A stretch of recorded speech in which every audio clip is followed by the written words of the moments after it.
إن كنت على كوكب الأرض خلال 40 سنة الماضية فلا بد أن تكون سمعت عن موسيقى هانز زيمر، الرجل القادم من ألمانيا الغربية والذي تحول إلى صوت من أقوى أصوات هوليوود والعالم، من شجن الأسد الملك والبحث عن وجه الأب الضائع إلى أمل البشرية في السفر عبر الكواكب مع انترستيلر. هانز زيمر غير العالم بطريقته، هو الأعظم أو من الأعظم؟ هذا جدل دائم بين عشاق الموسيقى، وهو اليوم ضيفنا في صباح العربية.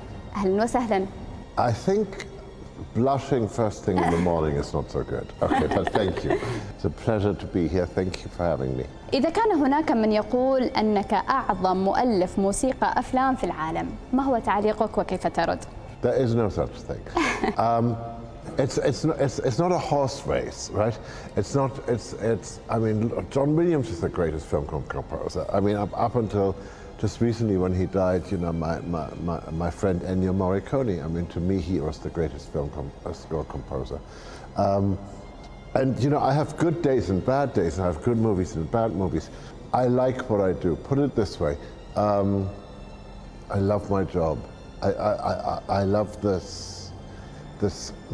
this opportunity of being a musician, this opportunity of telling stories, this opportunity of working in film, and I hope the telephone doesn't stop ringing. لديك رقم قياسي جديد لاسمك، وهو لأفلامك 150 التي قمت بتأليف موسيقاها حققت إيرادات بلغت 29 مليار دولار. هل المسألة تتعلق بالمال في النهاية؟ No, because I never look at it. I mean, it's like, for instance, I do movies like 12 Years a Slave. You can imagine that that is not necessarily a very commercial proposition. But I think it's an important story to tell. You know, I live a good life. I live a simple life because most of the time I'm in the studio. Most of the time I'm with my musicians. You know, I'm not good at parties. I'm not much of a shopper unless it's buying synthesizers. But so it's not. It really is not about the money. But you know, it's nice to have earned enough money that I can go and say, yes, I want to do a movie that can't pay a lot of money, and we can do some. But it's important ideas. Definitely. And we can do something that has important ideas. كنت من المؤلفين القلائل الذين أفصحوا عن عملهم المفضل وقلت أنه انترستيلر. لماذا هذا الفيلم؟ You know something? I'll be double honest with you. I was forced to say, what's your favorite movie? And I really do have to say, I think I did good work on Interstellar. I did good work on other things. I did good work on Thin Red Line. I did good work on Gladiator. I did good work on other things. But Lion King, I did good work. It's a children's movie, but I think I did good work. I don't have a favorite. And what I mean by that is, one of the things that drives me is I want to write something where I can go, that's the one.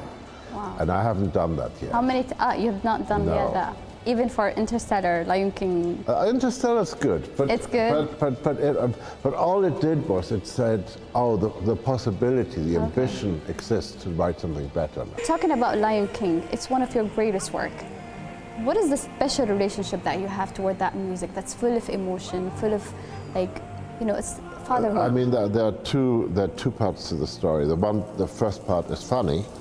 I didn't want to go and do a cartoon with animals, but my daughter was 6 years old, and I wanted to take her to the cinema, and I couldn't go and take her to, you know, a violent movie or a grown-up movie.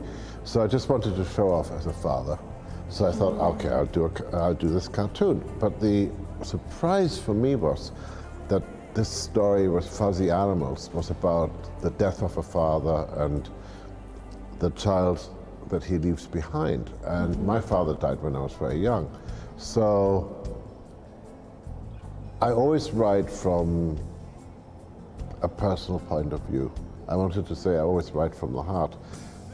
Which is like sort of a cliche, but it really, the truth is I write from the story, I make the story my story.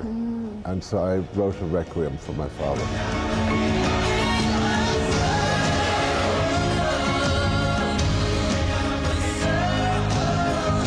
Thank you so much, Mr. Zimmer. Thank you so much. Thank you so much. I hope I answered your question.